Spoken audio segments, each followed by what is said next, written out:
आत्मा मालिक अखंड मंडलाकारं व्याप्तम येन चराचरं तत्पदं दर्शितमेन तस्मै श्री गुरुवे नमः। तस्मै श्री गुरुवे नमः। अनंत कोटी ब्रह्मांड नायक राजाधिराज योगीराज परब्रह्म सच्चिदानंद विश्वात्मक विश्वव्यापक विश्वाच्या चराचरामध्ये निवास करणारे तुमचे आमचे प्रभू ईश्वर परमात्मा सर्वेश्वर दीनदयाळू दाता योगेश्वर त्रिभुवनपती आनंदकंद सच्चिदानंद गुरुमाऊलींच्या पावन चरण कमली कोटी कोटी दंडवत प्रणाम करून आजच्या ह्या पावन पवित्र दिनी अर्थात नववर्षाच्या प्रथम 14ला ह्या ठिकाणी उपस्थित असलेले सर्व आदरणीय वंदनीय संतजन संत माता सर्व शिक्षक वर्ग शिक्षिका सर्व पदाधिकारी सर्व भाविक भक्त तसेच विद्यार्थी आणि विद्यार्थिनी सर्वांच्या हृदयामध्ये चैतन्य रूपाने विराजमान असलेल्या माझ्या गुरुदेवांच्या या ठिकाणी विराजमान असलेल्या सर्व पावन पवित्र आत्म्यांना मी माझ्या हृदयातून दंडवत प्रणाम करतो। आत्मा मालिक आत्मा मालिक आत्मा मालिक। नवीन वर्ष दरवर्षी 12 महिने झाले की नवीन वर्ष येतं। शेवटचा दिवस 31 डिसेंबर हे नवीन वर्ष आमच्या सनातनीचं नाही। हे नवीन वर्ष पाश्चात्य कडून आलेलं आहे। गुढीपाडव्याला आमच्या सनातनी धर्माचं नवीन वर्ष सुरू होतो। ह्या नवीन वर्षाच्या निमित्ताने शुभेच्छा दिल्या जातात, फटाकडे उडवल्या जातात, आनंद उत्सव साजरा केला जातो। शुभेच्छा चांगल्या इच्छा। गेल्या वर्षीचा 31 डिसेंबरचा वर्ष संपला, जुना झाला, गेला काळामध्ये तो मोडला जाईल। 2026चा नवीन वर्ष काल सुरू झाला। अशाच पद्धतीने नवीन वर्ष येतात जातात। जवळजवळ 2025 अर्थात 2,2500 वर्ष निघून गेले। किती संत, किती महात्मे, किती योगी, किती तपस्वी, किती महापुरुष, ज्ञानी ज्ञानी, धनवान श्रीमंत, गरीब अज्ञानी आले आणि गेले। कुठं गेले माहित नाही। शरीराची चेतना संपली, संपला। गुरुदेवांनी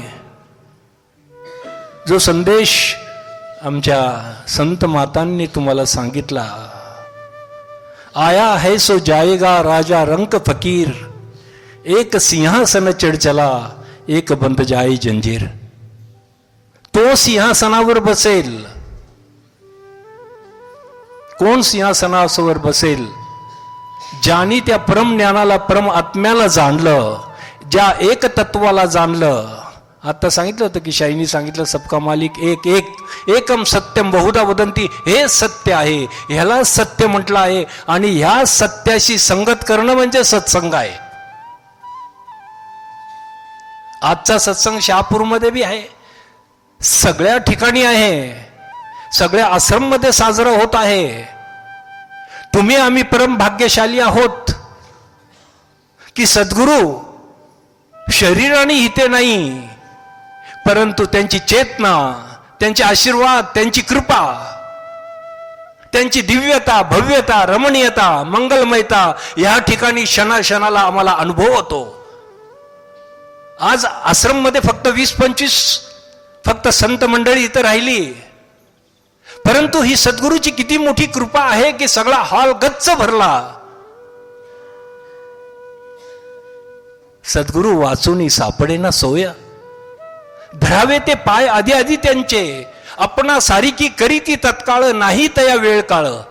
लोहा परिसाची न साहे उपमा, सद्गुरू महिमा आगाधीची.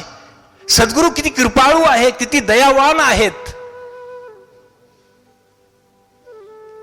आणि त्याचं कारण आहे की श्रद्धावान लभते ज्ञानम.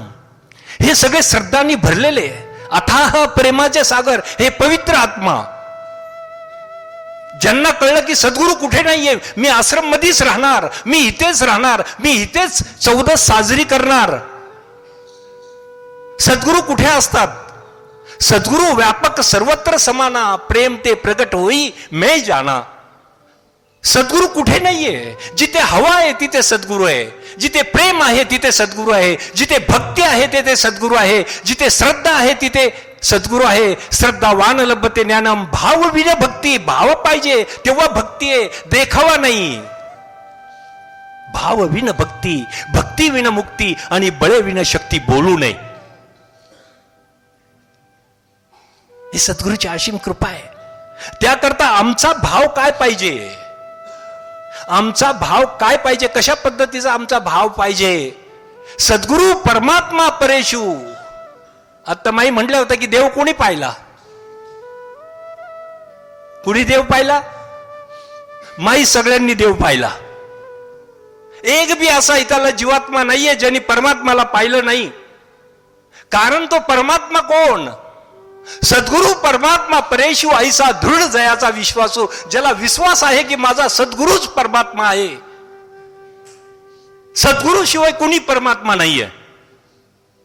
म्हणून भगवंतांनी, आता महाराजांनी सांगितलं होतं की भगवंतांनी सांगितलं, परित्राणाम साधूनाम विनाशायेचे दुष्कृतानाम धर्म संस्थापनार्थाय संभवामी युगे युगे. भगवान म्हणतात की सद्गुरूच्या रूपाने मी प्रत्येक वेळेला ह्या धाराधामवर होईल. जे भाग्यवान आहे, जे पुण्यवान आहे, जे पवित्र आत्मे आहेत ते मला भेटतील. म्हणून सद्गुरू परमात्मा परेशू, ऐसा दृढ जयाचा विश्वासू. तो त्याने अंकिला, त्याला तो भेटला. सद्गुरू हा संत कुळीचा राजा. सद्गुरू हा प्राण विसावा माझा. गुरु विन देव नाही तुझ्या. परत ऐका, गुरु विन देव नाही तुझ्या, पाहता त्रिभुवनी. बरोबर सांगितलं होतं पाहिजे की देव कुठे आहे? देव देहांत देहात. सद्गुरूंनी सांगितला तुझा देव कुठे आहे? देव देहांत देहात काहो जाता देवळात. तुका सांगे मूढजना, देही देव का पाहणा.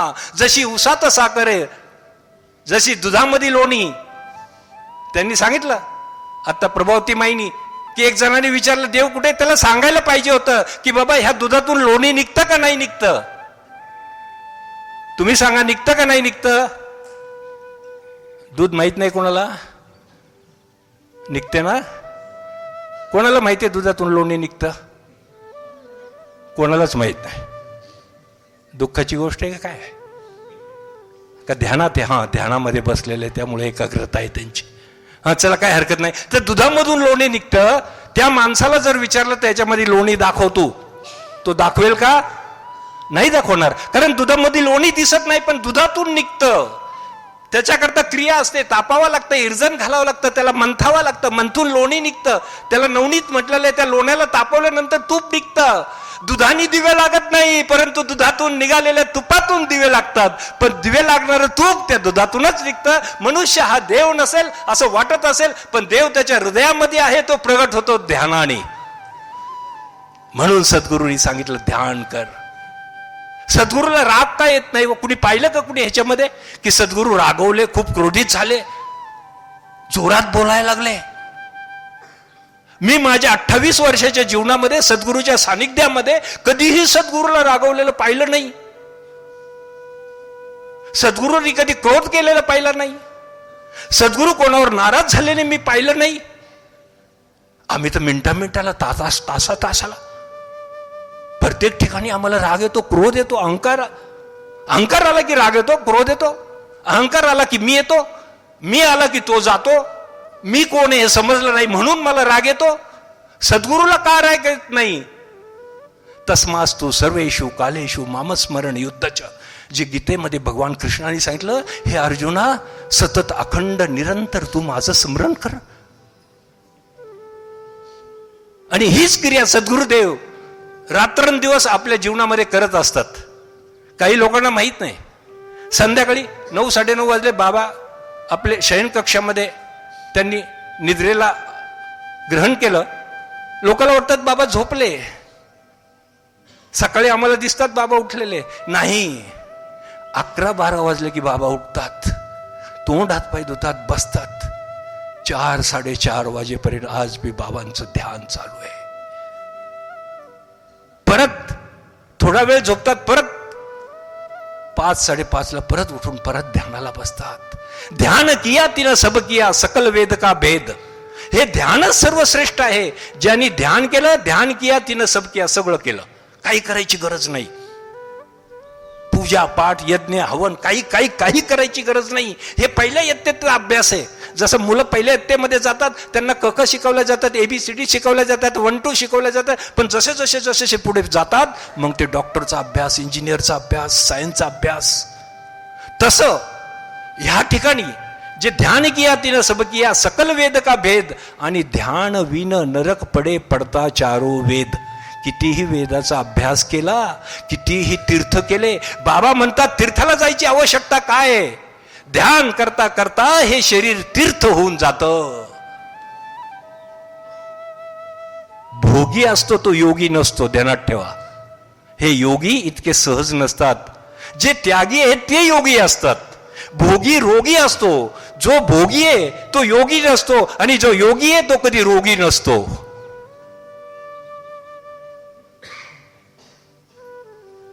महाराजांनी उठतानाच मला सांगितलं की महाराज टाइमाचं ध्यान ठेवा म्हणून. त्यामुळं मी पुनश्च एकदा सद्गुरू माऊलीला आपल्या सर्वांच्या वतीने खूप खूप धन्यवाद देतो.